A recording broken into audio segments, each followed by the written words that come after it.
ఈ రోజే డౌన్లోడ్ చేయండి. మీ ఫేవరెట్ షోస్ చూడండి.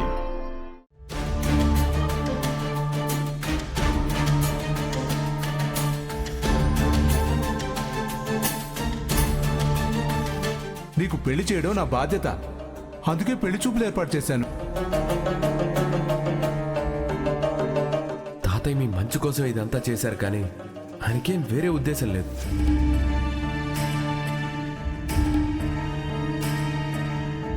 మీరు ఇలాగే ఉంటే మీకు ఎప్పటికీ పెళ్ళి అవ్వదు. నిన్నడిగితే ఒప్పుకోవడం లేదని డైరెక్ట్గా పెళ్లి చూపులు పెట్టేశారే నాన్న.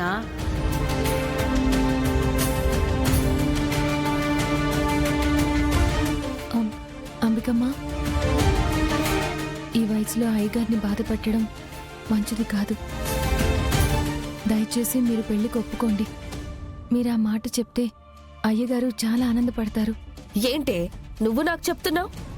అసలు నీ వల్లనే ఈరోజు మా నాన్న నా పెళ్లి అని పట్టుకున్నాడు. మధ్యలో నేనేం చేశానమ్మా? నీ విషయంలో నేను కోపంగా ఉంటున్నానని, నిన్ను బయటికి పంపించాలని చూస్తున్నానని మా నాన్న నిన్ను కాపాడడానికి నాకు పెళ్లి చేసి పంపించాలని చూస్తున్నారు. అమ్మా, మీరు చెప్పేది కరెక్ట్ కాదమ్మా. అయ్యగారు ఇప్పటికైనా మీకు పెళ్లి అవ్వకపోతే మీరు ఒంటరి జీవితం అనుభవించాలన్న బాధతో మీకు పెళ్లి చేయాలని చూస్తున్నారు. ఏ ఆపవే!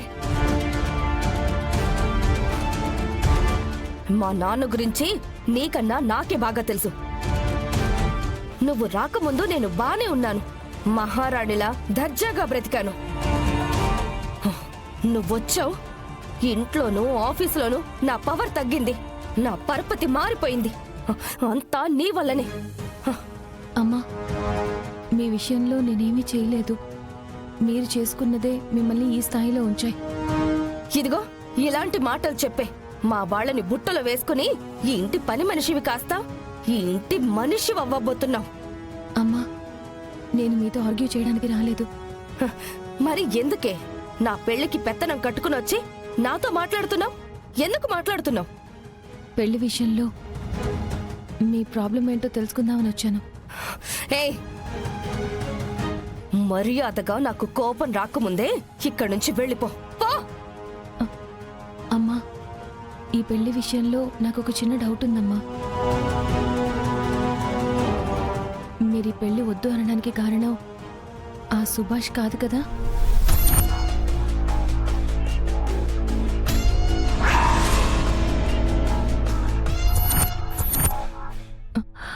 అంటే మీరిద్దరు క్రైమ్ పార్ట్నర్స్, అలాగే రియల్ పార్ట్నర్స్ అవ్వాలన్న ఆలోచన ఏమైనా ఉందేమో, అందుకే ఆ సుభాష్ గురించి నిజం చెప్పలేక ఈ పెళ్లి వద్దంటున్నారా?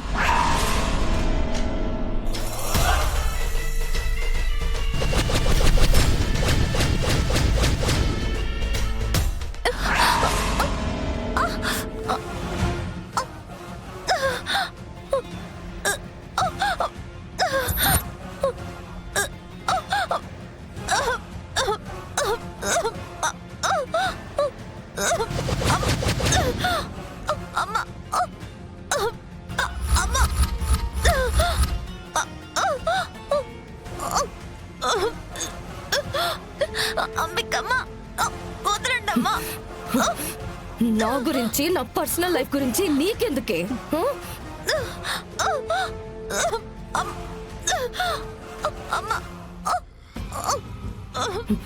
నా పెళ్లి గురించి, నా విషయం గురించి మాట్లాడితే చంపేస్తాను.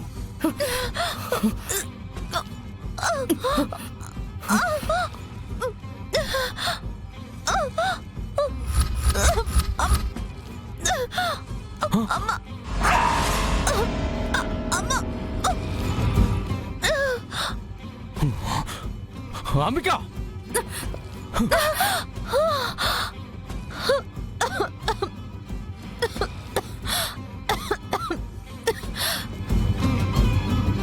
ఏం చేస్తున్నావు అంబిక? చంపేస్తావా? నా విషయంలో కలగజేసుకుంటే చంపేస్తాను. నువ్వు మనిషివా మృగానివా? ఆడపిల్లవయ్యుండి ఇలా ఎలా మాట్లాడుతున్నావు? దాన్ని ఏం చేస్తే నీకెందుకు బావా? లక్ష్మి నా కూతురు.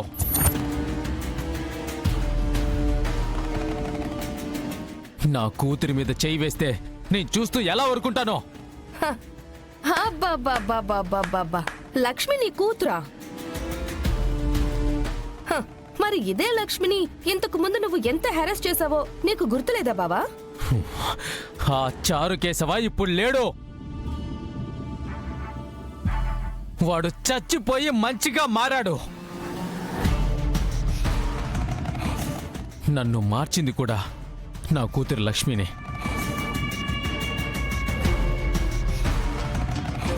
లక్ష్మి, నువ్వు వెళ్ళమ్మా. మీరు రండి బాబాయ్.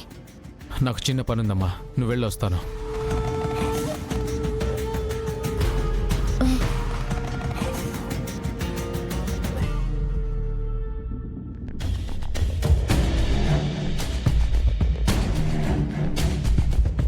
అంబిక, నీ బుద్ధి ఎలాంటిదో నాకు తెలుసు.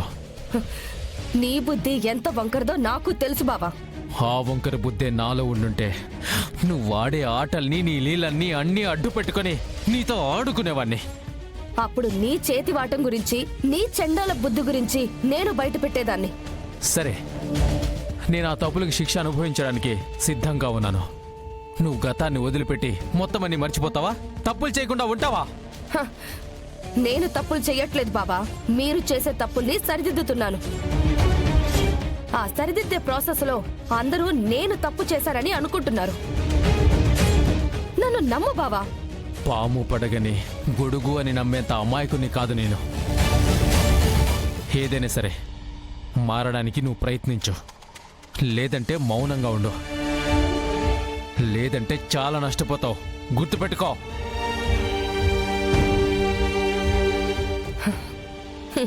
వినేవాళ్ళు అమాయకులైతే ప్రపంచంలో ప్రతి వాళ్ళు ప్రవచనాలే చెప్తారు.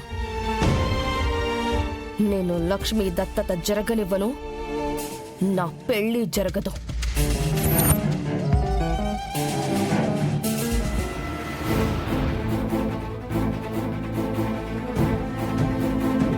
Hello doctor.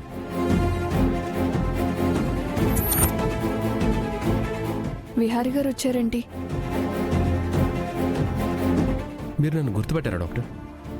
విహారి గారు, మీరెందుకు తెలీదు? రండి కూర్చోండి.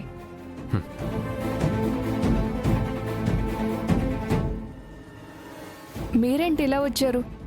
ఏదైనా ట్రీట్మెంట్కి వచ్చారా, లేక సెకండ్ ఒపీనియన్కి వచ్చారా?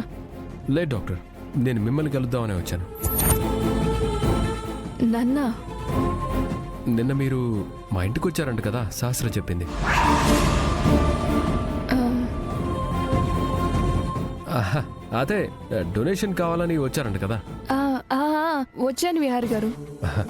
అదే ఆ డొనేషన్ గురించే మాట్లాడరమ్మని నాకు శాస్త్ర చెప్పింది. అలాగా? మీరు లాస్ట్ టైం వచ్చి 10 లక్షలు తీసుకున్నారు కదా డాక్టర్. ఈసారి మీకు ఎంత అవసరం? చెక్ ఇస్తే పర్లేదా, లేదా ఆన్లైన్ ట్రాన్స్ఫర్ చేయించొచ్చా? అది మీ ఇష్టం అండి, ఎలా చేసినా పర్వాలేదు. అదే ఈ విషయం గురించే కనుక్కొని వెళ్దామని వచ్చాను. సరే విహారి గారు, ఆ డీటెయిల్స్ అన్నీ మీరు రిసెప్షన్లో అడిగితే ఇస్తారు, అక్కడ తీసుకోండి. ఓకే డాక్టర్, నేను వస్తాను. ఓకే అండి.